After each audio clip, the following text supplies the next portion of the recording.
Hello students, I am Raviraj Kumar and you are watching my channel BEST and आज मैं यहाँ पे डिस्कस करने जा रहा हूँ ट्रिग्नोमेट्री, जो कि 11th स्टैंडर्ड का सबसे पहला टॉपिक है। ट्रिग्नोमेट्री एक ऐसा टॉपिक है जिसको कि मैं मैथमेटिक्स का बैकबोन कहता हूँ। बैकबोन क्यों कहता हूँ मैं आपको क्लियर कर दूँगा। इसका इम्पोर्टेंस इतना ज़्यादा है, पूरे मैथमेटिक्स की बात कर रहा हूँ मैं। आप 11th प्लस 12th के मैथमेटिक्स की अगर बात करोगे तो 11th और 12th के मैथमेटिक्स को मिला करके लगभग 80% पोर्शन ऐसा है जिसमें कि कहीं ना कहीं और कुछ पोर्शन तो उसमें से ऐसे हैं जो कि कम्प्लीटली ट्रिग्नोमेट्री के ऊपर ही बेस्ड हैं। अगर आपका ट्रिग्नोमेट्री स्ट्रांग है, अगर आपने ट्रिग्नोमेट्री के सारे फॉर्मूले याद किए हुए हैं, उसके कॉन्सेप्ट को समझते हो, तो वो टॉपिक आपके लिए बहुत ही आसान हो जाता है। तो यहाँ पे ट्रिग्नोमेट्री को बैकबोन कहने के पीछे का मेरा रीज़न यही था कि इसकी जो वेटेज है बाकी के टॉपिक्स में, ठीक है, मतलब बाकी के टॉपिक्स की जो डिपेंडेंसी है इसके ऊपर बहुत ज़्यादा है। सो इस वजह से मैं इसको बैकबोन ऑफ मैथमेटिक्स कहता हूँ for 11th and 12th standard, right. आगे जाकर के सिलेबस में पोर्शन अलग हो जाते हैं, ठीक है। सो वहाँ पे ट्रिग्नोमेट्री का एक अलग ही ब्रांच होता है। कुछ ऐसे टॉपिक्स होते हैं जहाँ पे कम्प्लीटली ट्रिग्नोमेट्री का इस्तेमाल नहीं होता है। 11th एंड 12th की बात करेंगे हम, तो यहाँ पर भी कुछ ऐसे टॉपिक्स हैं जो मैंने बाकी के 20% पोर्शन को छोड़ दिया, तो उसमें बिल्कुल भी इस्तेमाल नहीं होता। फॉर एग्जांपल आप ये कहिए लॉजिक एक टॉपिक आएगा, लीनियर प्रोग्रामिंग प्रॉब्लम्स आएगा, बायनोमियल डिस्ट्रीब्यूशन आएगा, प्रोबेबिलिटी डिस्ट्रीब्यूशन आएगा। इस तरह से कुछ हैं गिने हुए टॉपिक्स जहाँ पे कि ट्रिग्नोमेट्री का इस्तेमाल बिल्कुल भी नहीं आएगा। सो हमारा जो मेन पोर्शन है 11th एंड 12th स्टैंडर्ड का मेन पोर्शन में की बात कर रहा हूँ, जिसकी वजह से आप स्कोरिंग करने वाले हो, जिसकी वजह से आप किसी भी एग्ज़ाम को बहुत अच्छे तरीके से क्वालिफाई करने वाले हो, उन सारे मेन स्ट्रीम के जितने भी आपके पास टॉपिक्स हैं, हर एक टॉपिक में ट्रिग्नोमेट्री का इस्तेमाल बहुत ज़्यादा है। सो आप यही सोच के चलो कि आप ट्रिग्नोमेट्री नहीं, आप वो 80% पोर्शन को कवर करने की एक शुरुआत कर रहे हो, ठीक है।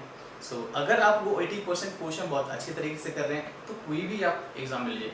आप या तो आप स्टेट बोर्ड का एग्ज़ाम ले लीजिए, या जो बच्चे CBSE के यहाँ अपने बोर्ड का एग्ज़ाम की बात कर लीजिए, या फिर आप किसी भी कॉम्पिटिटिव एग्ज़ाम इंजीनियरिंग का हो उसकी बात कर रहा हूँ मैं। CET ले लो आप, JEE मेंस एडवांस ले लीजिए, बिट सैट ले लीजिए, SRM का एग्ज़ाम होता है, और बहुत सारे स्टेट इंजीनियरिंग एंट्रेंस एग्जामिनेशंस होते हैं जहाँ पे कि आप बहुत अच्छे स्कोर कर सकते हो। सो बिना किसी डिले की मैं स्टार्ट करता हूँ आज का टॉपिक ट्रिग्नोमेट्री। एंड ट्रिग्नोमेट्री कहाँ से आया, तो ये ग्रीक वर्ड है, और इसका जो ब्रेक करके हम इंग्लिश मीनिंग अगर इसका समझने की कोशिश करेंगे तो इस वर्ड में ही पूरा का पूरा ट्रिग्नोमेट्री का सार छुपा हुआ है। इस पूरा ब्रीफली आपको समझ में आएगा कि हम लोग ट्रिग्नोमेट्री में क्या क्या स्टडी करने जा रहे हैं। और ये स्टार्ट एकदम मैं 0 लेवल से कर रहा हूँ।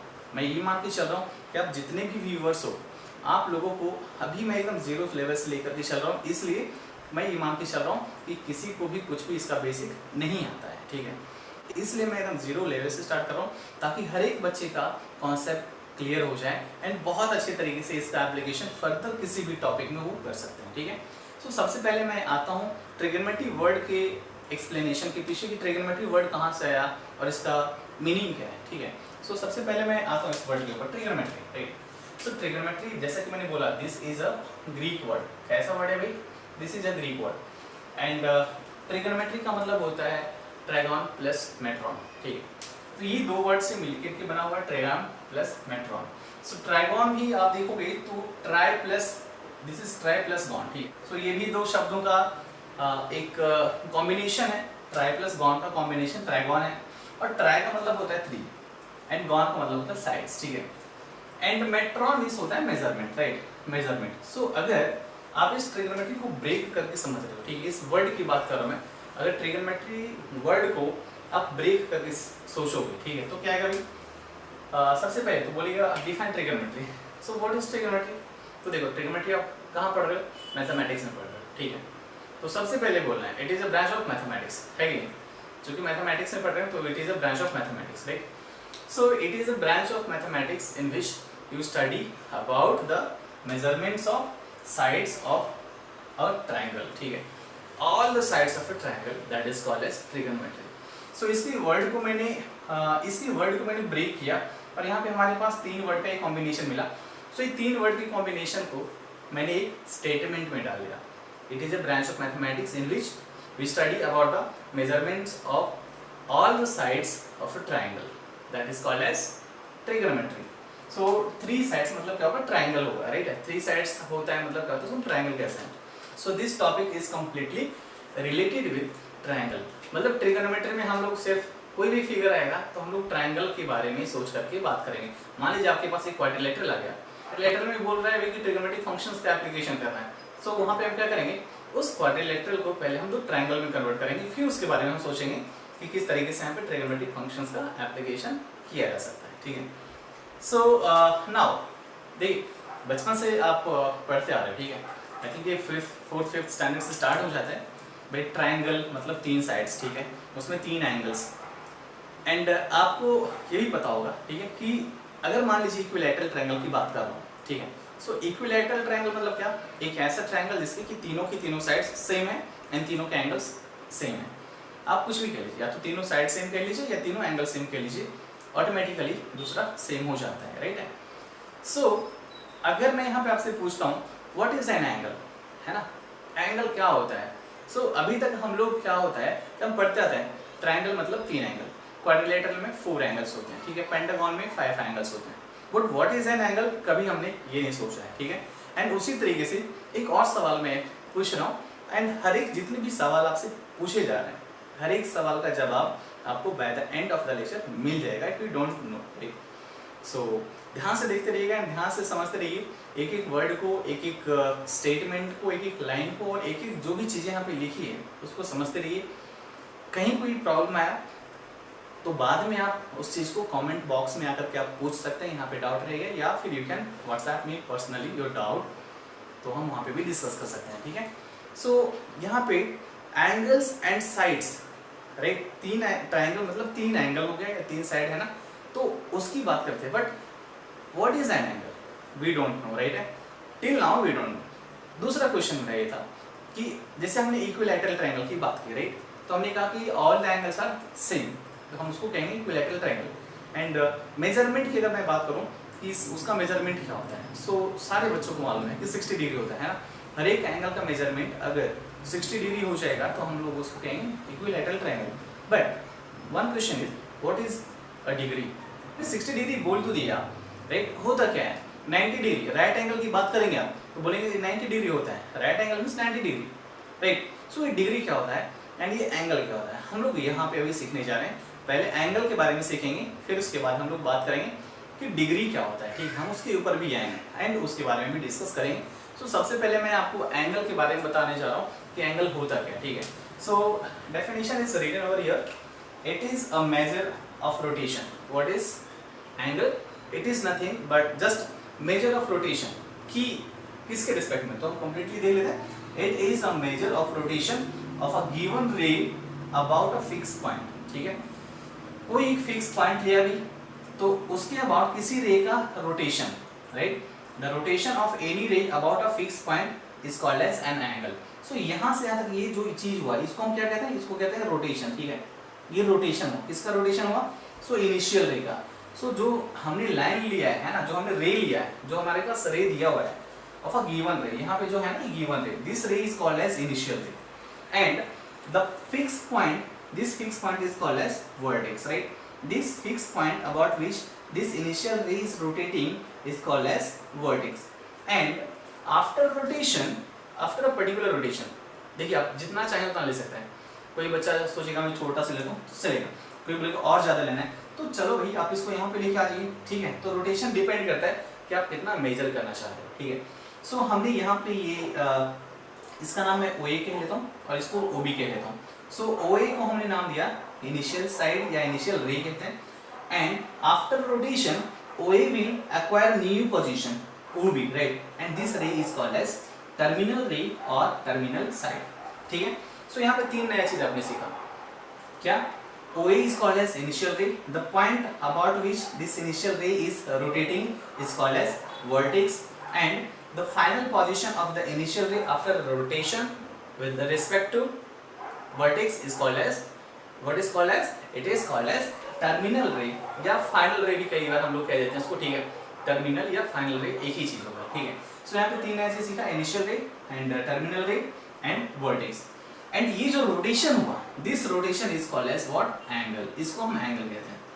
सो what is an angle, it is very simple, angle is nothing but it is the rotation about a given point, a fixed point. That fixed point is called as vertex, and the given ray is called as initial ray, and the position of the initial ray after the rotation is called as final ray, right? या terminal ray या terminal side आप कुछ भी कह लीजिए, ठीक है, एक ही चीज़ है। एंड ये हो गया हमारा एंगल का डेफिनेशन। अब यहाँ पे जब भी मान लीजिए मैं एक ट्रायंगल ले लेता हूँ, ठीक है, तो मान लीजिए कि मैं इस ट्रायंगल की बात कर रहा हूँ बच्चे, ठीक है, ये ट्रायंगल लिया। अब ये आपने बोला कि एंगल कुछ 60 डिग्री सपोज, ठीक है, तो ये एंगल 60 डिग्री है। अब एक बात बताइएगा, आपने एंगल किधर से मेजर किया?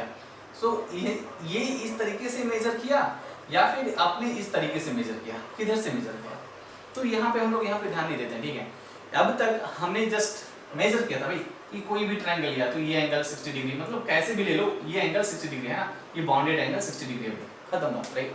बट जैसे ही हमने एंगल को डिफाइन किया तो एंगल के डेफिनेशन में क्या आया? रोटेशन आया, ठीक है। रोटेशन है ना कि इनिशियल रे रोटेट कर रहा है, टर्मिनल रे तक जा रहा है, तो जो रोटेशन हुआ उसको हमने एंगल नाम दिया। सो रोटेशन अब दो तरीके से हो सकता है, राइट। रोटेशन दो तरीके से हो सकता है कि आप या तो आप एंटी क्लॉकवाइज डायरेक्शन, राइट, आप एंटी क्लॉकवाइज मतलब जो घड़ी की डायरेक्शन है ना, घड़ी का जो सेकेंड हैंड होता है यू यू यू यू ऐसा रोटेट करता है, ठीक है। तो घड़ी के डायरेक्शन में अगर जा रहे हो तो इसको आप क्लॉकवाइज डायरेक्शन कहते हो, और अगर उल्टा आ रहे हो तो इसको एंटी क्लॉकवाइज डायरेक्शन कहते हो, right? So there may be two kind of rotation in case of angle also. So अगर एंटी क्लॉकवाइज रोटेशन हुआ तो क्या हुआ, और अगर क्लॉकवाइज रोटेशन हुआ तो क्या हुआ, हम लोग ये देखते हैं। सो अगर मैं अब रोटेशन की बात कर रहा हूँ और एंगल की बात कर रहा हूँ तो मैं यहाँ पे एंगल को दो पार्ट में बाइफरकेट कर रहा हूँ। डायरेक्टेड एंगल इसका नाम दे दिया। अच्छा, यहाँ पे ये जो एंगल था, ठीक है, ये जो एंगल था, ये एंगल अब क्या आएगा? डायरेक्टेड एंगल हो जाएगा। कब? जब हम उसके डायरेक्शन की बात कर लेंगे, ठीक है, कि किस डायरेक्शन में रोटेट होने के बाद उस एंगल का फॉर्मेशन हुआ है। So directed angle is of two types, one is positive angle and the second is negative angle, ठीक है। सो पॉजिटिव एंगल क्या होता है, देखिए ना। So positive angle is nothing but the angle measured in anti clockwise direction. कौन से direction में? Anti clock, measured in anti clockwise direction with respect to initial ray, ठीक है। And this initial ray is rotating about the point O मतलब vertex, ठीक है, this is vertex, right? So if you are rotating the initial ray in anti-clockwise direction, the angle measured is called as positive angle, ठीक है। यहाँ पे angle AOB का formation हो, ठीक है, यहाँ पे लिखा है this is initial ray, this is terminal ray।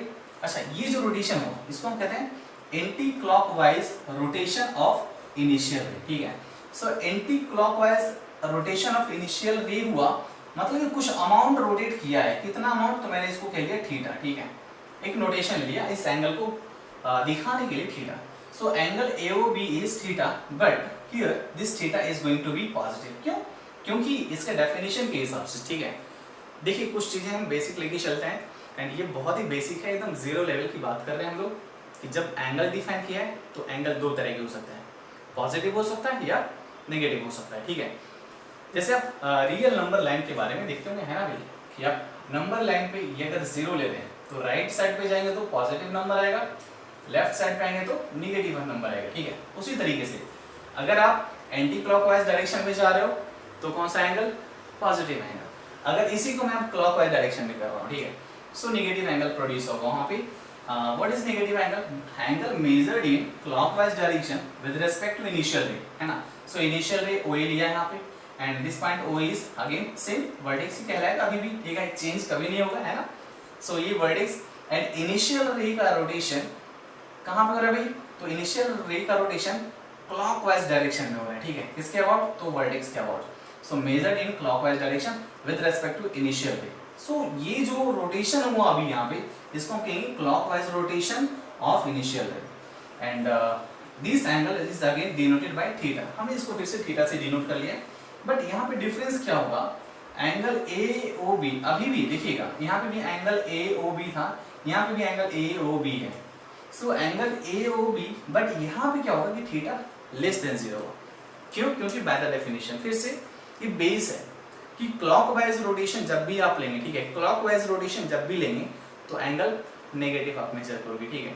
And जब भी आप एंगल का मेजरमेंट कर रहे हो, ठीक है, तो ध्यान रखिएगा कि यहाँ पे ना हम लोग इनिशियल रे को हॉरिजॉन्टल रे लेकर के चल रहे हैं, ठीक है, हॉरिजॉन्टल रे लेके चल रहे हैं। सो हॉरिजॉन्टल रे से ऊपर की ओर जाओ एंटी क्लॉकवाइज डायरेक्शन में तो पॉजिटिव एंगल, और अगर आप नीचे की ओर आओ मतलब क्लॉकवाइज रोटेशन आप कंसीडर करेंगे तो नेगेटिव एंगल आएगा। Is it clear? सो यहाँ पे दो तरीके से हमने डायरेक्टेड एंगल को डिफाइन किया है, एक है क्लॉकवाइज रोटेशन के करस्पॉन्डिंग और एक है एंटी क्लॉकवाइज रोटेशन के करस्पॉन्डिंग एंगल्स, ठीक है।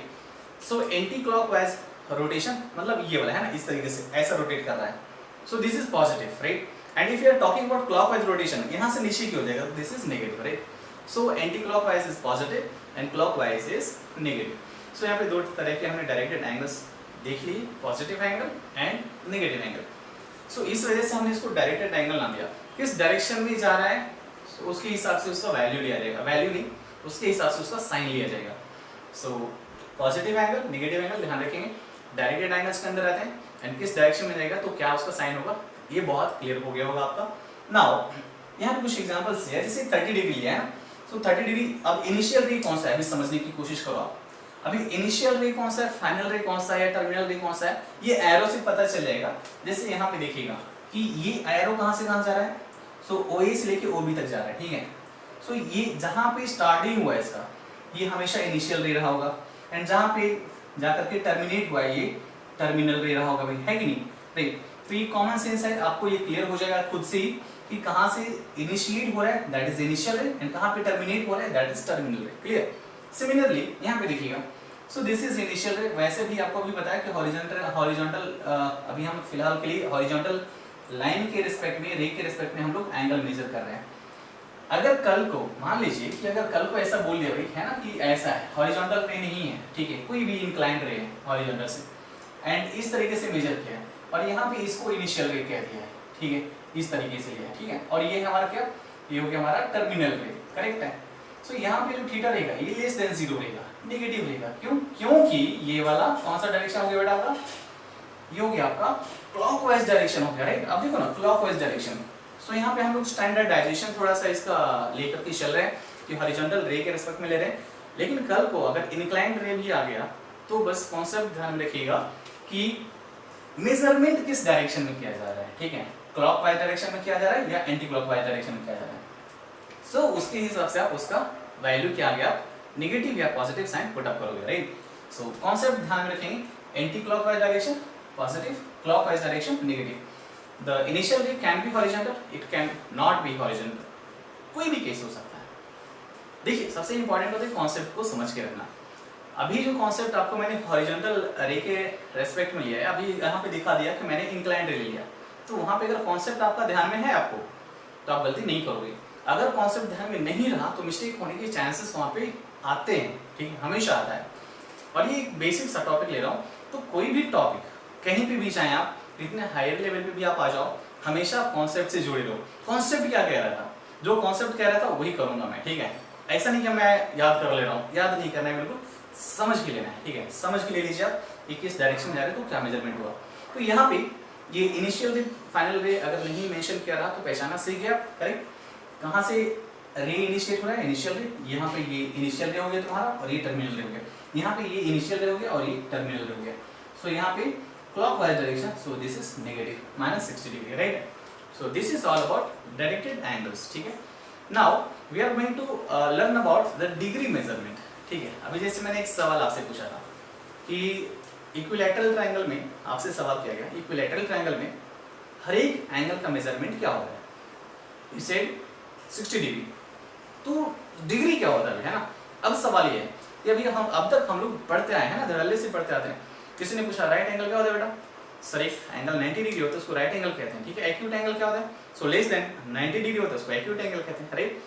बट डिग्री क्या होता है, जिस डिग्री की हम बात कर रहे हैं, जिसे मेजरमेंट में बोल दिया 90 degree 60 degree 30 degree whatever, but ये डिग्री क्या होता है, हम डिग्री के बारे में सीखेंगे। चलिए अब बात करते हैं हम लोग 1 डिग्री की, है ना। 1 डिग्री क्या है, पहले हम लोग 1 डिग्री को समझने से पहले जरा 1 रिवॉल्यूशन के बारे में समझते हैं, ठीक है। बिकॉज जब आप डिग्री के डेफिनेशन पे आओगे, ठीक है, जैसे मैं आपको पहले डायरेक्टली यहाँ पे दिखा दे रहा हूँ कि 1 डिग्री क्या है। अगर मैं इस डेफिनेशन पे आता हूँ तो इसका आप डेफिनेशन देखिएगा, if the rotation from initial ray to terminal ray is 1/368 of 1 revolution, ठीक है। सो व्हाट इज़ 1 रिवॉल्यूशन, पहले हम लोग जरा ये सीख लेते हैं उसके बाद अपने आप पता चल जाएगा कि 1 डिग्री क्या होता है, ठीक है। So what is 1 revolution? It is written over here, if the initial ray regain its position after the rotation about the vertex, the amount of rotation is called as 1 revolution, ठीक है। क्या कह रहे हैं कि इनिशियल रे यहाँ से रोटेट करना शुरू किया, ठीक है। ये जो इनिशियल है ना, यहाँ पे देखो 2 कलर से मैंने यहाँ पे मिक्स किया है। यहाँ पे देख सकते हैं आप कि ये ब्लैक वाला जो है मैंने इसको माना हुआ इनिशियल रे, ठीक है। एंड ये रोटेट कर रहा है, रोटेट करके वापिस ये अपने पोजीशन को रिगेन कर रहा है। Can you see the amount of rotation over here? This is the amount of rotation, right. And regain कर रहा है, तो ये जो ब्लू वाला जो दोबारा दिखाया यहाँ पे मैंने, that is nothing but the terminal रे, ठीक है। सो ये इनिशियल रे के ऊपर ही टर्मिनल रे आकर के वापस लाइव हो गया है, right. So in other words you can also say this, if the initial ray and the terminal रे coincides, right? If the initial ray and the terminal ray coincides, the amount of angle measured is called as 1 revolution, ठीक है। amount of angle measured is called as 1 revolution। हमने इस पूरे को 1 revolution कहा है। now the question is, can 1 revolution be taken in anti-clockwise direction only? no, it can be measured in anti-clockwise direction also in clockwise direction, ठीक है। so आप किसी भी तरह से कर सकते हो, आप एंटी क्लॉकवाइज डायरेक्शन भी आ सकते हो या आप क्लॉकवाइज डायरेक्शन में भी इसको मेजर कर सकते हो। You are independent to choose the direction, right. So that is 1 revolution. So if initial ray completes 1 revolution, it means it is going to regain its position, और if the initial ray is going to regain its position, the angle measured is called as 1 revolution, vice versa, ठीक है। सो इस चीज को आप समझ गए होंगे। Next, now coming on 1 degree, right. So what is 1 degree? 1 degree is now if the rotation from initial ray to terminal ray is 1/368th, right? 1/368th मतलब ये जो रोटेशन पूरा हुआ ना, इसको 360 इक्वल पार्ट्स में ब्रेक कर लो, तो इसमें से जो एक पार्ट आएगा that is 1/360th of the 1 revolution, right. So यहाँ पे क्या बोल रहा है, if the rotation from initial ray to terminal ray is 1/360th of revolution, the angle measured is called as 1 degree, right? so ये जो complete revolution आया, ये एक रिवॉल्यूशन हुआ, ठीक है, इसका 360th पार्ट लीजिए, सही है।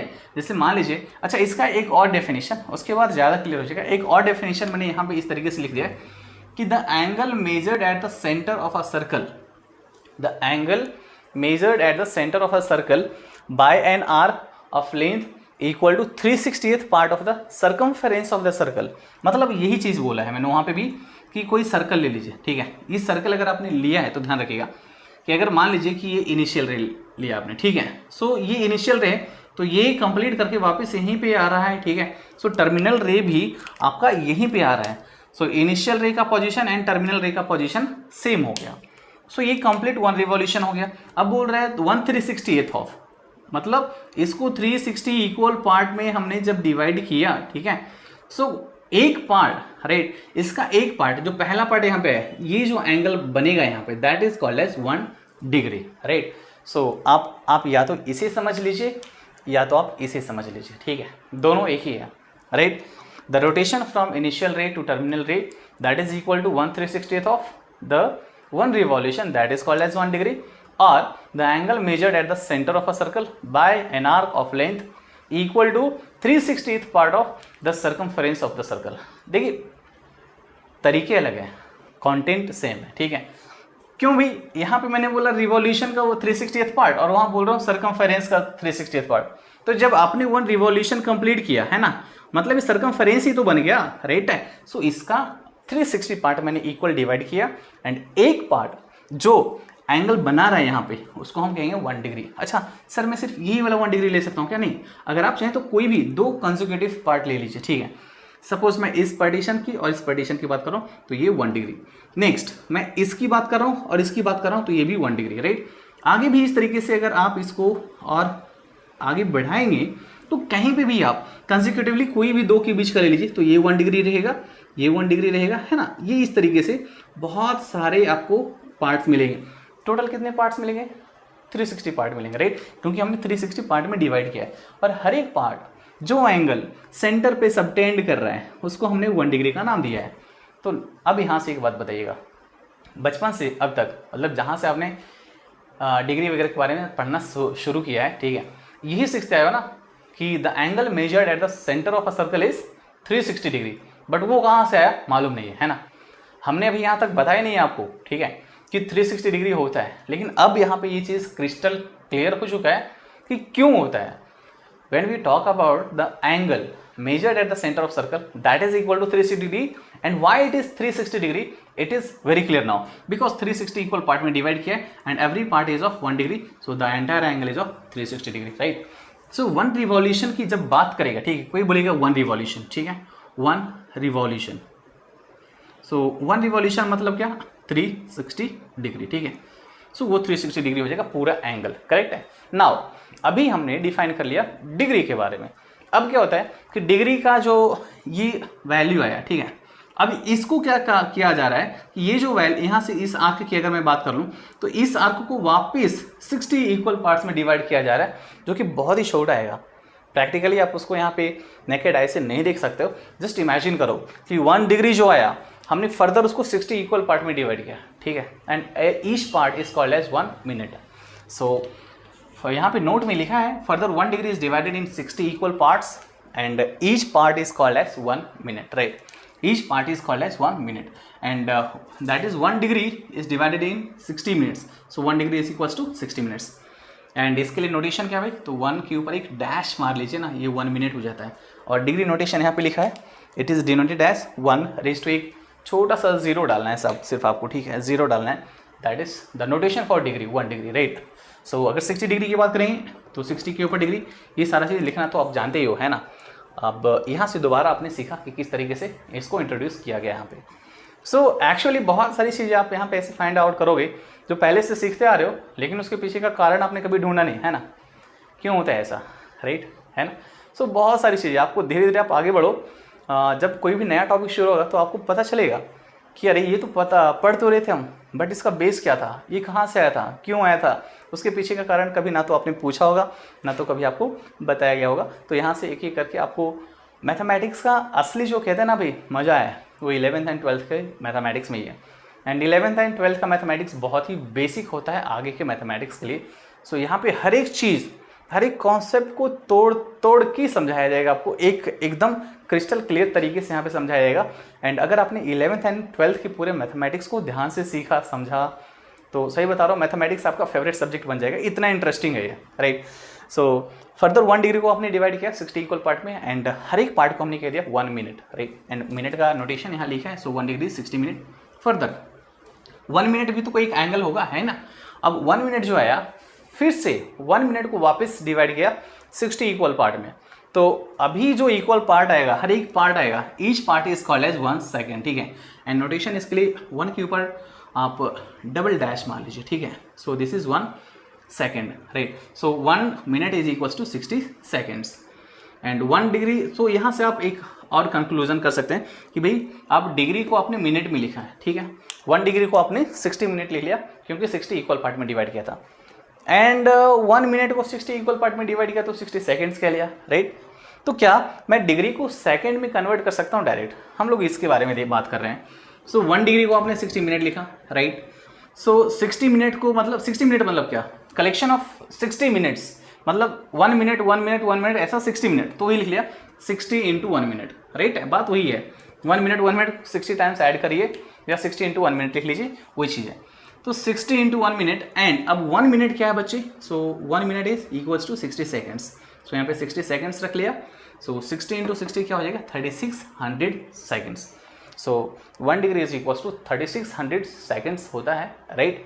सो यहाँ पे अपने बेसिकली भी क्या सीखा, रिवॉल्यूशन के बारे में सीखा कि 1 रिवॉल्यूशन क्या होता है एंड 1 रिवॉल्यूशन में कंप्लीट एंगल कितना बनता है। बाद में आपने ये भी देख लिया कि 360 डिग्री का होता है, या उसी को कहते हैं सर्क्यूलर एंगल कहते हैं, ठीक है। The angle measured at the centre of the circle that is called as circular angle, या फिर 1 रिवॉल्यूशन की करस्पॉन्डिंग का जो एंगल आया that is of 360 degree measurement, right. Now इसके बाद अगर मान लीजिए कि कोई कह रहा है कि सर अगर हमारा जो इनिशियल रे है, suppose this is the initial ray and ये कुछ यूँ आकर के रुका, ठीक है, तो 1 रिवॉल्यूशन का जो 1/4 पार्ट होगा दिस इज 90 डिग्री, 1 रिवॉल्यूशन का 1/4 पार्ट है कि नहीं है। एंड इसका जो हाफ पार्ट होगा मतलब ये यहाँ से यहाँ तक this is called as 180 degree, right. मतलब ये जो रे रहेगा ना वर्टिकल रे, ये 90 डिग्री की करस्पॉन्डिंग करेगा। ये जो रहेगा ना ये क्या रहेगा आपका, ये रहेगा 180 डिग्री की करस्पॉन्डिंग, राइट। और ये जो यहाँ से यहाँ इसकी बात कर रहे हैं तो ये पूरा रोटेशन, ये 90 और ये 90, मतलब ये रहेगा 270 डिग्री का। और ये वापस ये तो 0 डिग्री होता है ना, या तो इसको आप 360 डिग्री भी कह सकते हैं। क्यों? क्योंकि यहाँ से यहाँ तक की बात कर सकते हैं, ठीक है। सो 0 डिग्री या 360 डिग्री। सो 1 कंप्लीट रिवॉल्यूशन के हमने 4 पार्ट में डिवाइड किया। एंड यहाँ पे ना हर एक पार्ट को ना हम एक क्वाड्रेंट के नाम से बुलाते हैं। क्या कहते हैं? क्वाड्रेंट। सो फर्स्ट क्वाड्रेंट का एंगल 90 डिग्री, ये ठीक है, 0 to 90 degree, this is called a second quadrant. Second quadrant का एंगल 90 के आगे का, सो 90 to 80 डिग्री। थर्ड क्वाड्रेंट का angle 180 to 270 and fourth quadrant का एंगल 270 to 360। मैं क्वाड्रेंट को बीच में इसलिए मैंने इंसर्ट किया क्योंकि बेसिक कोऑर्डिनेट ज्योमेट्री आप चूँकि पढ़ चुके हैं, मैं उससे थोड़ा सा भी कोरिलेट यहाँ पे कर पा रहा हूँ कि आप उसको समझ सकते हो, ठीक है। कि भाई कोऑर्डिनेट ज्योमेट्री में आपको क्वाड्रेंट मालूम है, तो मैंने सिर्फ आपको यहाँ पे ये बताया कि क्वाड्रेंट के लिए, हर एक क्वाड्रेंट के लिए एंगल का रेंज क्या होगा, किस क्वाड्रेंट का एंगल कहाँ से कहाँ तक के बीच में लाई करेगा, ये चीज़ आपको यहाँ से क्लियर हो गया। सो 180 डिग्री मतलब ये स्ट्रेट लाइन बना दिया भाई, ठीक है। तो ये हो गया 180 डिग्री, ये हो गया आपका 90 डिग्री, 270 डिग्री नीचे, एंड ये 360 डिग्री मतलब 1 revolution, right. So this is all about 1 degree. जिस तरीके से हमने 1 डिग्री अभी तक सीखा है, ठीक है। अब यहाँ पे एक नया मेजरमेंट यूनिट आने जा रहा है आपके सामने। एंगल मेजरमेंट का एक और यूनिट होता है जिसको हम लोग रेडियन के नाम से बुलाते हैं, जो कि कम्प्लीटली यहाँ पे बच्चों के लिए नया रहता है। सो जब भी आप 10th स्टैंडर्ड तक आप पढ़े हो, मैंने बोला राइट एंगल मतलब आप बोलते हो क्या, 90 degree, one angle is 90 degree, right angle. Acute angle less than 90 degree. So अभी यहाँ पे अब सेकंड जो यूनिट है एंगल मेजरमेंट का, मैं उसकी बात कर रहा हूँ, सेकंड यूनिट है वो है रेडियन मेजरमेंट। सो हम लोग अब रेडियन मेजरमेंट के बारे में सीखेंगे। क्या है रेडियन मेजरमेंट, हम डिटेल में पढ़ते हैं। सो अभी यहाँ पे हम लोग बात करते हैं रेडियन के बारे में। रेडियन क्या है एंड किस तरीके से इसको डिफाइन किया जाता है, एंड इसमें और कुछ भी रिलेशंस हैं वो किस तरीके से डिराइव किया जाता है, और इसका क्या यूज़ है आगे जा करके, एंड क्या रेडियन के बीच में और डिग्री के बीच में कुछ रिलेशन है, इन सारी चीज़ों के बारे में हम लोग यहाँ पे सीखेंगे। सबसे पहले मैं आता हूँ रेडियन के डेफिनेशन के ऊपर। So radian measurement, what is radian measurement? जैसा कि बोला, there is another unit to measure the angle, that is radian measurement. And radian measurement क्या होता है? Its definition is very simple, बहुत ही सिंपल है। इनफैक्ट डिग्री मेजरमेंट के जो आपने डेफिनेशन याद किए थे उससे भी सिंपल है, राइट। और ये क्या कहता है? The angle measured at the centre of the circle, ध्यान दीजिएगा, है ना। The angle measured at the center of the circle by an arc of length equal to its radius is called as 1 radian। मतलब क्या है, बड़ा simple से शब्दों में इसने बोल दिया कि कोई भी सर्कल आपने लिया है, ठीक है। हमने यहाँ पे ये सर्कल लिया है जिसकी रेडियस आर है, ठीक है। यहाँ पे हमने इसके सर्कल लिया है जिसकी रेडियस क्या है भाई, आर है। सो कह रहे हैं angle measured at where centre of circle, तो यहाँ पे वर्टेक्स, मतलब ये वाला क्या काम करेगा भाई, वर्टेक्स का काम करेगा, ठीक है। At the centre of the circle by an arc, तो कौन से आर्क से, है ना, of length equal to its radius. कैसे आर्क से भी? तो एक ऐसा आर्क जिसका कि लेंथ उस सर्कल के रेडियस के इक्वल है। सो यहाँ पे लेंथ ऑफ आर्क मतलब मैं पहले ए बी की बात कर लेता हूँ, ठीक है।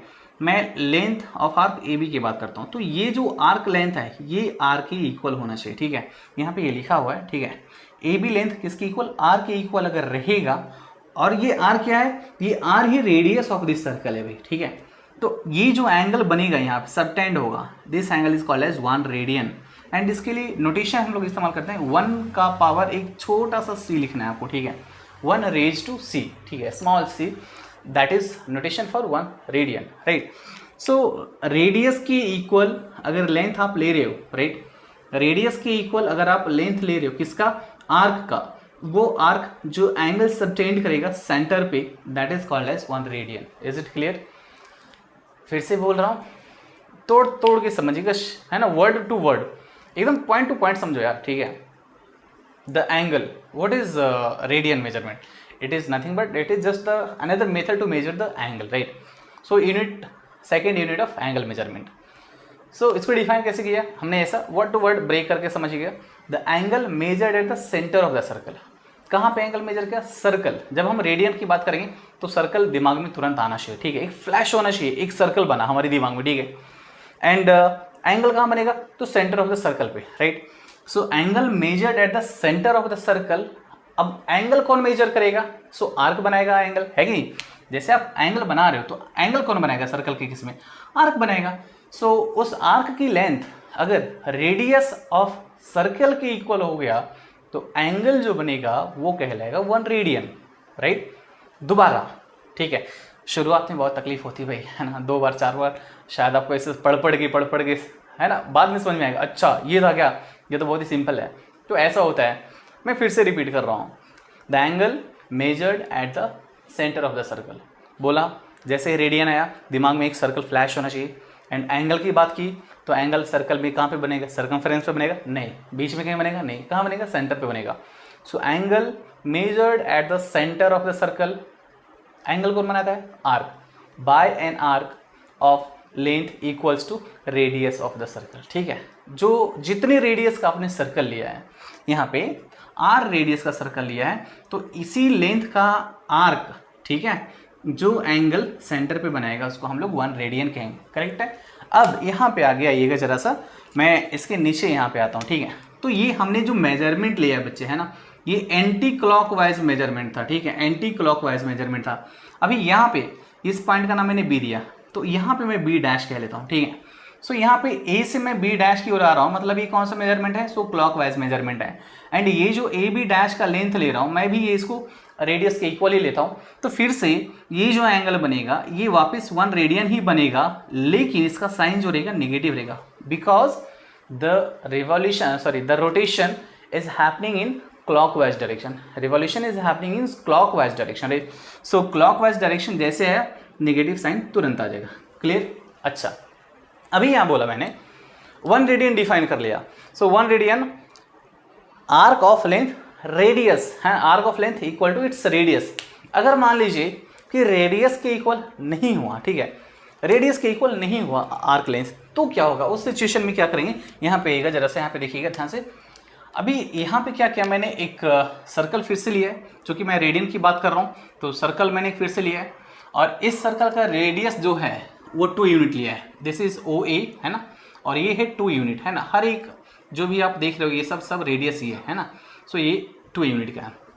तो अगर मैं ए बी की बात कर रहा हूँ, यहाँ पे ए बी, ठीक है, ए से लेके बी तक का, ये ध्यान से देखिएगा यहाँ पे जरा, है ना, ए से लेके बी तक का, इसका लेंथ क्या लिया बच्चे, ए बी मैंने लिया 2 यूनिट, और इसका रेडियस क्या है 2 यूनिट। तो एंगल ए ओ बी क्या कहलाएगा, 1 रेडियन कहलाएगा कि नहीं कहलाएगा, बिल्कुल कहलाएगा, ठीक है। सो यहाँ पे लेंथ ऑफ आर्क रेडियस के इक्वल हो गया, तो 1 रेडियन। उसी तरह से अगर आप नीचे की ओर आओगे क्लॉकवाइज डायरेक्शन में, सो ए बी डैश की बात कर रहा हूँ फिर से, ए बी डैश क्या है, सो ये ए बी डैश भी 2 यूनिट लिया है।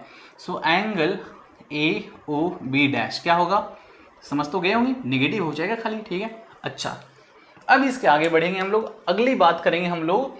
अब इस पे आता हूँ, सी पे आता हूँ, ठीक है। मैंने सी लिया, पॉइंट सी। अब ए और सी के बीच की जो दूरी है, ठीक है, ए और C, A C arc length A C is equals to 1, ठीक है, क्या है 1 है। And arc length A C dash, यहाँ पे ए सी डैश भी दिख रहा है आपको, ठीक है, ए सी डैश ये भी क्या है 1 है। सो ये भी 1 और ये भी 1। सो क्या रेडियस का हाफ हो गया, नहीं, पहले रेडियस इसका कितना था 2 था, तो पहला आर्क लेंथ हमने 2 लिया तो 1 रेडियन बना लिया। अभी क्या किया कि हाफ रेडियस लिया मैंने, ठीक है, जो रेडियस का हाफ लिया हमने आर्क लेंथ, तो अब एंगल जो मेजर करेगा, ठीक है, अब वो क्या होगा, इसका सीधा हाफ हो जाएगा। नहीं, आपने तो सीखा होगा कि अगर ये कोई एंगल है आप 60 डिग्री, इसको बीचों बीच से डिवाइड करोगे, है ना, मतलब ये लेंथ और ये लेंथ इक्वल हो जाएगा, मतलब ये 30 डिग्री और ये 30 डिग्री हो जाएगा। तो उसी तरह से अगर ये पूरा 1 रेडियन है, ठीक है, और मैंने ये क्या किया, अभी ये 2 यूनिट था, अभी मैं 1 यूनिट की बात कर रहा हूँ कि ए सी जो है वो 1 यूनिट ही है सिर्फ, ठीक है। सो ये वाला एंगल ए ओ सी क्या हो जाएगा, हाफ रेडियन हो जाएगा। लिख सकता हूँ क्या मैं, हाफ रेडियन, राइट। अगर ये हाफ रेडियन हो गया तो ये भी बचेगा half radian, yes or no, right है। सो ये half radian. Similarly angle A O C dash, कौन सा angle, A O C dash, मतलब ये क्या है, ये भी 1 है, तो ये कितना हो जाएगा भाई, -½ रेडियन हो जाएगा, है कि नहीं, -½ रेडियन। अच्छा, अब एक और मैंने आर्क यहाँ पे लिया जो कि बहुत बड़ा आर्क है, ठीक है। कौन सा आर्क, मैं आर्क AD की बात कर रहा हूँ। सो यहाँ पे AD का जो लेंथ लिया है दैट इज 4 यूनिट्स, है ना। मैंने इसको यहाँ पे 4 यूनिट्स के लिया, A से D तक का लेंथ, है ना, यहाँ से लेके यहाँ तक का जो लेंथ है ये, है ना, दिस इज 4 यूनिट्स। अभी समझिएगा कि 2 यूनिट लेंथ का जब हमने आर्क लिया था तो ये 1 रेडियन बना रहा था यहाँ पे, राइट। अब मैं क्या कर रहा हूँ कि इसका डबल कर रहा हूँ, मतलब एंगल AOD क्या हो जाएगा, डबल हो जाएगा, right. So angle AOD is nothing but 2 radians and angle AOD dash, ये वाला एंगल, ठीक है, ये एंगल क्या हो गया, ये हो गया 2 रेडियन और ये क्या हो जाएगा -2 रेडियन, नहीं। So angle AOD dash that is -2 radians, clear. So इस तरीके से अभी देखिएगा यहाँ पे बड़ा सिंपल किया हमने, है ना। मैंने 2 यूनिट का रेडियस का एक सर्कल लिया, तो यहाँ पे 2 यूनिट्स रेडियस का सर्कल लेने के बाद मैंने 1 यूनिट आर्क लेंथ की बात की, मैंने 4 यूनिट आर्क लेंथ की बात की, चाहूँ तो 1/4 की भी बात कर सकता हूँ, ठीक है। बट मान लीजिए कि आर्क लेंथ हमेशा ऐसा थोड़ी ज़रूरी है कि एक पर्टिकुलर नंबर आएगा, मतलब 1/4 आ गया, 1 आ गया, 2 आ गया, 4 आ गया, 8 आ गया, ज़रूरी क्या ऐसा आएगा, नहीं। हो सकता है आर्क लेंथ पाई हो गया, पाई मतलब 3.1472 वगैरह जो भी है ना, तो इसको आप एग्जैक्टली काउंट नहीं कर सकते हो, है कि नहीं। So arc length can be anything. So उस केस में क्या करेंगे हम लोग, है ना। सो आर्क लेंथ जब कोई भी एक आर्बिट्रेरी लेंथ का आ गया, सो उस केस में किस तरीके से कैलकुलेशन करेंगे, सो उसके लिए अभी यहाँ पे एक नोट आपके लिए बताया गया, इसको ध्यान से समझिएगा। ये समझने में थोड़ा सा कन्फ्यूजन होता है, एक्चुअली ये वाला क्या है, बहुत बचपन में वो चीज़ आपने पढ़ा था, ठीक है, वो कॉन्सेप्ट दोबारा यहाँ पे इस्तेमाल करेंगे एंड इसको समझ लेंगे, ठीक है। बचपन की चीज़ें कई बार भूल जाते हैं, तो उसको याद करना, रिकॉल करना मुश्किल हो जाता है, तो उसको कई सालों के बाद आप शायद इस कॉन्सेप्ट को यहाँ पे सीखोगे कि किस तरीके से हमने इसको यहाँ पे डिराइव किया है, राइट है। समझिएगा ध्यान से। अभी यहाँ पे क्या किया आपके लिए कि एक सर्कल लिया है जिसका कि रेडियस R लिया, क्या लिया है, रेडियस R लिया है, ठीक है। अब क्या कर रहा हूँ, यहाँ पे देखो भाई, कोई वैल्यू नहीं ले रहा हूँ फिक्स, रेडियस R लिया है। अब मैं क्या कह रहा हूँ कि एक ऐसे आर्क लेंथ, है ना, एक ऐसे आर्क लेंथ की बात कर रहा हूँ जो कि रेडियस के इक्वल नहीं है, क्योंकि अगर ये L = R हो जाता तो ये एंगल अननोन नहीं रहता, ये हो जाता 1 रेडियंस के इक्वल, ठीक है। बट मैंने यहाँ पे क्लियरली बोल दिया है कि जो आर्क लेंथ AB ले रहा हूँ मैं L, वो LR के इक्वल नहीं है, ठीक है। मतलब ये सिचुएशन तो मैं सोचूंगा ही नहीं, है ना। सो यहाँ पे कुछ अलग सोच रहे हैं कि अपार्ट फ्रॉम रेडियस, है ना, अपार्ट फ्रॉम रेडियस इसका लेंथ कुछ और हो गया। In that situation what we will write the angle measured at the centre of the circle, that we are going to see, okay. So L0 = R। So यहाँ पे क्या है, and what is theta, theta क्या लिया है कि ये L, ठीक है, आर्क लेंथ L जो एंगल बना रहा है सेंटर पे ना, वो वाला, इसके करस्पॉन्डिंग जो एंगल बना है वो उसको हमने थीटा रेडियंस का है, ठीक है, थीटा रेडियंस, राइट, ये थीटा है, सो थीटा रेडियंस है। So theta radians is nothing but the angle measured at the center of the circle by an arc of length L that is not equal to radius। अगर इसमें radius हो जाता तो 1 radian हो जाता, ध्यान रखिएगा। So theta radian is angle measured at the center in radian, हाँ, angle measured at the center in radian by arc AB जिसका लेंथ L है।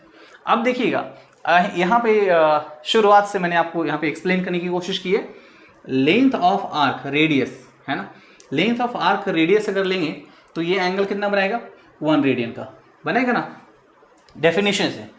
अगर आपने रेडियस के इक्वल लेंथ ऑफ आर्क लिया तो 1 रेडियन बनेगा, राइट। अब मैं क्या कर रहा हूँ, अब मैं यूनिट पे आ रहा हूँ। सर मैं आपको बेस से लेके चलता हूँ, आपने इस तरह के क्वेश्चन सॉल्व किए होंगे, है ना। मैं ज़रा सा इसको मैं मिटा लेता हूँ ताकि आपको हेल्प मिले समझने में, ठीक है। एक आपने जब बचपन में कई बार ऐसा होता होगा कि कुछ वस्तुओं की आपको मूल्य तय करने होते होंगे, है ना।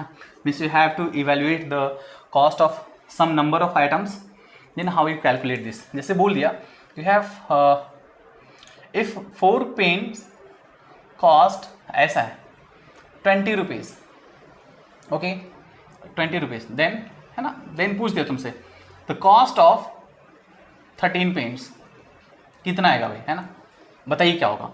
अब क्या करते हो आप उस केस में, आप कि 4 से 13 पेन पे जाना है, तो 4 में अगर 2 से मल्टीप्लाई करोगे 8 आएगा, 3 से मल्टीप्लाई करोगे 12 आएगा, 13 कहीं बीचों में आया नहीं आएगा, कहीं आएगा नहीं इसके मल्टीप्लीकेशन में, ठीक है। सो इस केस में क्या करते हैं हम कि 4 पेन्स से सबसे पहले मैं यूनिट पे आ जाता हूँ, ठीक है, कि मुझे एक पेन का कॉस्ट कितना आया होगा, है कि नहीं।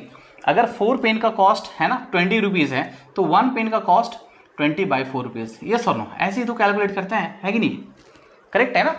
तो वही किया है कि अगर आर लेंथ का आर्क अगर 1 रेडियन का एंगल बना रहा है तो 1 यूनिट लेंथ का, ठीक है, आर्क कितना बनाएगा तो 1/r, राइट। वही चीज़ है कि अगर 4 पेन कॉस्ट कर रहा है 20 रुपीज़, या फिर जाने दो मैं 1 रुपये ले लेता हूँ, ठीक है, बहुत सस्ता पेन है भाई, ठीक है, बहुत पहले की बात है, आपको थोड़ा सा कोरिलेट कर पाएंगे वहाँ से 1 रेडियन और 1 रुपीज़ से, इसलिए किया। So 4 pens cost 1 rupees, then cost of 30 pence. So हमने पहले क्या किया कि 1 पेन का कॉस्ट निकाला, तो 1 पेन का कॉस्ट निकालने के लिए क्या करूँगा, मैं 1 में डिवाइड कर दूंगा 4 से, तो 1 पेन का कॉस्ट आ जाएगा, राइट। सो ये आएगा 1/4 रुपीज़। अब मुझे चाहिए 13 पेन का कॉस्ट, है ना। सो 13 पेन कितना कॉस्ट करेगा, तो 1 पेन का कॉस्ट जितना था एंड उसमें मल्टीप्लाई कर लीजिए आप 13 से, तो उतना कॉस्ट करेगा आपको क्या, ये 13 पेन का कॉस्ट होगा, राइट है। सो सेम तरीके से यहाँ पे हमने इसको कहते हैं एकिक मेथड, है ना, यूनिटरी मेथड कहते हैं। कुछ ऑब्जेक्ट्स हैं जिसके कि आपको वैल्यू मालूम है कितना कॉस्ट कर रहा है, तो आप सबसे पहले एक, है ना, सिंगल आइटम का आप कॉस्ट कैलकुलेट करते हो एंड उसके बाद जितने भी आइटम्स के आपको कॉस्ट कैलकुलेट करने हैं उससे आप मल्टीप्लाई कर लेते हो, ठीक है। So you get the answer. So इसी तरीके से आर, यहाँ पे लेंथ की बात कर रहा हूँ, तो आर लेंथ के करस्पॉन्डिंग 1 रेडियन, सो 1 लेंथ, यूनिट लेंथ के करस्पॉन्डिंग ना, सो यूनिट लेंथ के करस्पॉन्डिंग कितना होगा तो 1/r radian. So L length के करस्पॉन्डिंग, तो इसमें एल से मल्टीप्लाई किया तो इसमें भी एल से मल्टीप्लाई कर लो, और ये जो एल लेंथ के करस्पॉन्डिंग जो हमने एंगल एज्यूम किया था वो थीटा रेडियंस था, so this is nothing but equals to theta radians, ठीक है। So theta radians is nothing but l/r, clear है, l/r। सो किसी भी सर्कल में, फॉर एग्जाम्पल मैं एक यहाँ पे एग्जाम्पल लेता हूँ आपके लिए, ठीक है।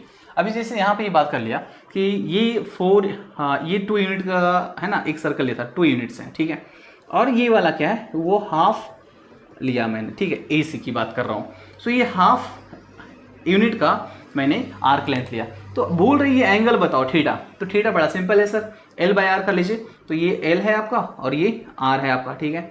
सो l क्या बचे 1/2 है, और r क्या है भाई, अच्छा यहाँ पे हमने l का वैल्यू 1 लेता बच्चा, ठीक है। सो ये वाला 1 कर लो आप, ये है 1, सो ये आएगा क्या 1 एंड बाय 2, ठीक है। सो हाफ रेडियंस, क्या हाफ रेडियंस था, बिल्कुल सही है ना।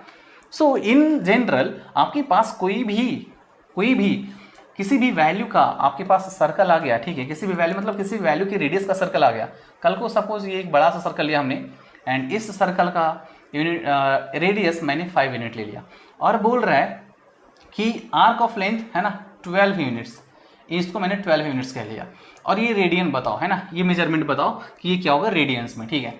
सो यहाँ पे बड़ा सिंपल है, ये किसका काम करेगा, एल का काम करेगा, ये किसका काम करेगा, रेडियस का काम करेगा। तो मैं अगर थीटा निकालना चाहूँ कि ये एंगल कितना बना है भाई, है ना। सो एंगल AOB मतलब theta radians equals to l/r मतलब 12/5 मतलब क्या 2.4 रेडियंस, क्लियर है। सो इस तरीके से हम लोग कैलकुलेट करेंगे, थीटा इक्वल्स टू l/r, ये फॉर्मूला याद रखिएगा, यूनिवर्सल फॉर्मूला है, किसी भी वैल्यू के रेडियस के सर्कल के लिए, है ना, किसी भी वैल्यू के आर्क लेंथ के लिए आपको एंगल मेजरमेंट, है ना, इन रेडियन आपको फाइंड आउट करके दे देगा कि कितना एंगल बन रहा है, clear. So this is very important. Now अब एक चीज़ यहाँ पे समझने की ज़रूरत ये है कि अगर मैं सर्कल की बात कर रहा हूँ तो थोड़ी देर पहले आपको जस्ट रिमाइंड कराया था मैंने कि सर्कल का एंगल, है ना, सर्कल का एंगल राइट क्या होता है 360 डिग्री होता है। सो 360 डिग्री पे आने के पहले मैं जस्ट एक और चीज़ डिस्कस कर लूँगा कि मान लो कि अभी मैं एक ऐसे एंगल की बात कर रहा हूँ जो 1 रिवॉल्यूशन कंप्लीट कर रहा है, ठीक है ना, मैं रेडियन में बात कर रहा हूँ कि सर्कल पे जो एंगल बन रहा है, ठीक है, 1 रिवॉल्यूशन में कितना एंगल बन रहा है पहले ये सीखते हैं, ठीक है। सो 1 रिवॉल्यूशन मतलब पहले इनिशियल पोजीशन ये था रे का, ठीक है, अब टर्मिनल पोजीशन क्या होगा। सो टर्मिनल पोजीशन भी सर यहीं पे आके रुकेगा, yes or no. So initial position and terminal position दोनों यहीं पे रहेगा, इनिशियल रे एंड टर्मिनल रे दोनों यहीं पे रहेगा। मतलब अगर मैंने डिग्री में बात की थी तो आपको याद होगा कि थीटा हमने इसको लिखा था 360 डिग्री, मैं अभी इसको रेडियन में मेजर कर रहा हूँ भाई, ठीक है। सो रेडियन में अगर मैं मेजर करूँगा तो क्या होगा, अभी रेडियन में थीटा कैसे फाइंड करते हैं आप, l/r, ठीक है। सो अगर मैं इस सर्कल का रेडियस मैंने r यूनिट कह लिया, राइट, तो लेंथ का वैल्यू क्या होगा? अब किस लेंथ की बात कर रहे हैं हम लोग? तो कंप्लीट रिवॉल्यूशन की बात कर रहे हैं। सो जब आप 1 कंप्लीट रिवॉल्यूशन लेंगे मतलब क्या कर रहे हैं आप? ये पूरा का पूरा कंप्लीट चक्कर मार रहे हो, मतलब ये जो L का वैल्यू होगा ये क्या होगा? इसकी सर्कमफेरेंस के इक्वल हो जाएगा, राइट है, because in 1 complete revolution you are going to cover the entire circumference, right. So L will be nothing but 2 pi r and radius is radius r cancel हो जाएगा। So theta is what? 2 pi radians, clear है। So theta is nothing but 2 pi radians, मतलब ये जो angle बनेगा ये होगा 2 pi radians के equal. So angle measured at the centre of the circle in radian is equals to 2 pi radians and in degree it is equals to 360 degree, right. So ये याद रखिएगा, डिग्री में बात करेंगे तो 360 डिग्री जो पहले से भी जानते थे आप, है ना। अब रेडियंस में आएंगे तो 2 pi radians, right, 2 pi radians. So degree and radians. अच्छा, अब एक दिमाग में ये सवाल आया होगा शायद आपको, सर अगर मैं इसको 2 पाई रेडियंस लिख रहा हूँ और इसको 360 डिग्री लिख रहा हूँ और दोनों एंगल एक ही है ना, मतलब जरूर थीटा जरूर रेडियन और डिग्री के बीच में, है ना, रेडियन एंड डिग्री के बीच में कोई तो रिलेशन रहा होगा, है कि नहीं। सो रेडियन और डिग्री के बीच में क्या रिलेशन रहा होगा, जरा इसके ऊपर नजर डालते हैं हम लोग, है ना। मैं इसको यहीं पे मिटा देता हूँ, ठीक है, और मैं दोबारा डिग्री और रेडियन के बीच का रिलेशन क्या है मैं इसके ऊपर बात करता हूँ। So 2 pi radians, can you write this is equal to 360 degree, है ना। ये दोनों क्या भाई? Angle measured at angle of 1 revolution लिख लेते हैं ना, angle of 1 revolution, right, angle of 1 revolution. So ये दोनों इक्वल है ना। Angle of 1 revolution is 360 degree या 2 पाई रेडियंस, जो भी कह लीजिए आप। अगर ये दोनों इक्वल है तो मैं क्या यहाँ से इस तरीके से लिख सकता हूँ कि pi radians equals to 180 degree, pi radians equals to 180 degree, right है। अगर pi radians equals to 180 degree हो गया, सो क्या मैं यहाँ से 1 रेडियन को क्या मैं 180 बाई पाई डिग्री लिख सकता हूँ? बिल्कुल लिख सकता हूँ। Means 1 radian equals to 180 by pi degree, या तो अभी ये पहला रिलेशन है, इसको ध्यान रखिएगा, ठीक है, एंड ये भी बहुत इंपॉर्टेंट है बच्चे। अब मैं इस रिलेशन को इस तरीके से सोच रहा हूँ कि 180 degree is equals to pi radian, just उल्टा किया मैंने टर्म्स को, ठीक है। सो अगर यहाँ से हमें 1 डिग्री का वैल्यू फाइंड आउट करना है, so 1 degree is equals to मतलब 180 से दोनों साइड डिवाइड कर रहा हूँ, so this is pi by 180 radians. Is it clear? So ध्यान रखेंगे 1 radian equals to 180 by pi degree and 1 degree equals to pi by 180 radians. So these two are the conversion factors, these two are the conversion factors. इसको conversion factors के नाम से बुलाते हैं भाई, है ना।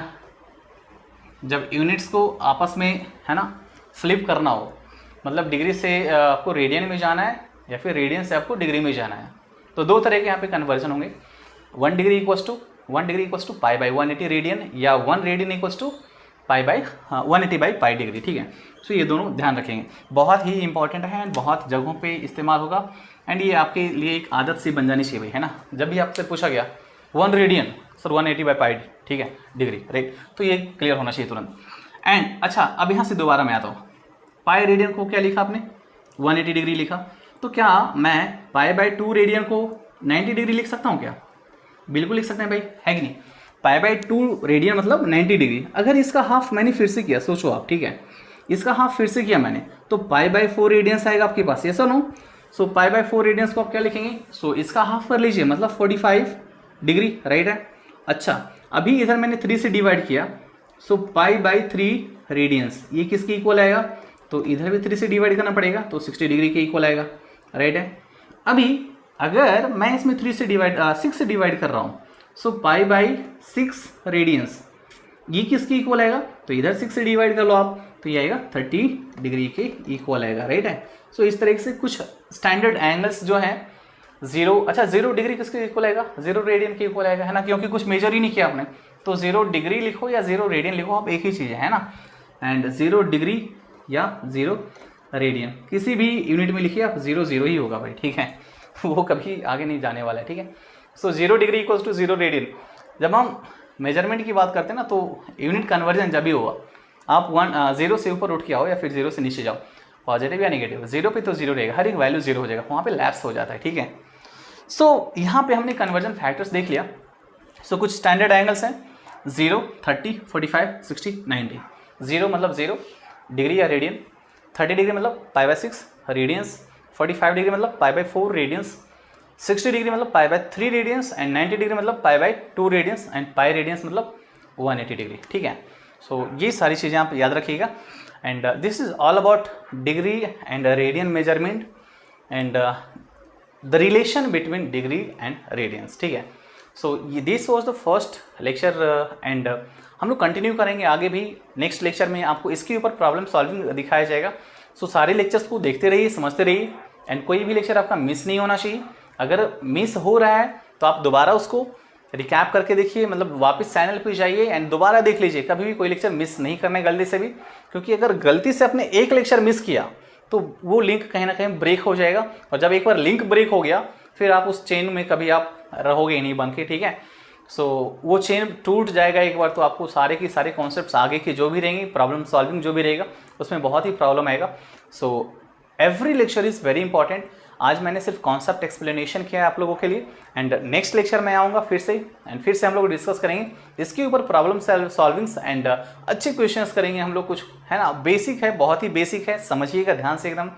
एंड हमेशा मैं कहता हूँ 0 लेवल से आपको अभी लेकर के चल रहा हूँ मैं, धीरे धीरे हम लोग एक एक करके, है ना, डेली टू डेली आप कुछ ना कुछ अलग चीज़ें सीखोगे, कुछ नई चीज़ें सीखोगे। यहाँ पे यही खूबसूरती है मैथमेटिक्स की, आप कुछ अलग रोज सीखोगे, ठीक है, एंड अलग तरीके से सीखोगे एंड टेक्निक्स यहाँ पे बहुत सारे मिलेंगे। एंड आपको ये बता दे रहा हूँ, ये विश्वास दिलाता हूँ कि जो भी क्वेश्चन सॉल्व करेंगे आप, एक क्वेश्चन को सॉल्व करने के हो सकता है अभी यहाँ पे शायद बेसिक में हम बात करें तो एक क्वेश्चन को सॉल्व करने के एक ही मेथड हो, लेकिन जैसे जैसे हम लोग आगे बढ़ेंगे आपको एक नहीं 3 से 4 या 5 मेथड भी आपको एक क्वेश्चन को सॉल्व करने के बताए जाएंगे। वो इसलिए सिर्फ डिस्कस करता हूँ कि ताकि आपको सोचने का जो आपका दायरा है वो बढ़े, ठीक है, कि मैं एक क्वेश्चन को 4-5 तरीके से सोच सकता हूँ। आपकी जो ब्रेन के जितने भी विंडोज़ हैं, शटर्स हैं, डोर्स हैं, सब ओपन होने चाहिए कि मैं इसके बारे में किस किस तरीके से स्ट्राइक कर सकता हूँ, ठीक है। हम इसके ऊपर बात करेंगे जैसे जैसे हमारा सिलेबस आगे जाएगा, जैसे जैसे हम लोग अगले लेक्चर में आएंगे और नई नई चीज़ें सीखेंगे और नए नए कॉन्सेप्ट सीखेंगे और नए नए टेक्निक्स भी सीखते रहेंगे। So dear students and dear all viewers, हम लोग नेक्स्ट लेक्चर में मिलेंगे प्रॉब्लम सॉल्विंग के साथ में। So don't miss the next lecture and please be updated with my channel. If you are not a subscriber, then just subscribe my channel to get all the updation, to get all the notifications about the new lectures posted over here. So keep learning from BST, keep growing with BST. Thank you, thanks a lot.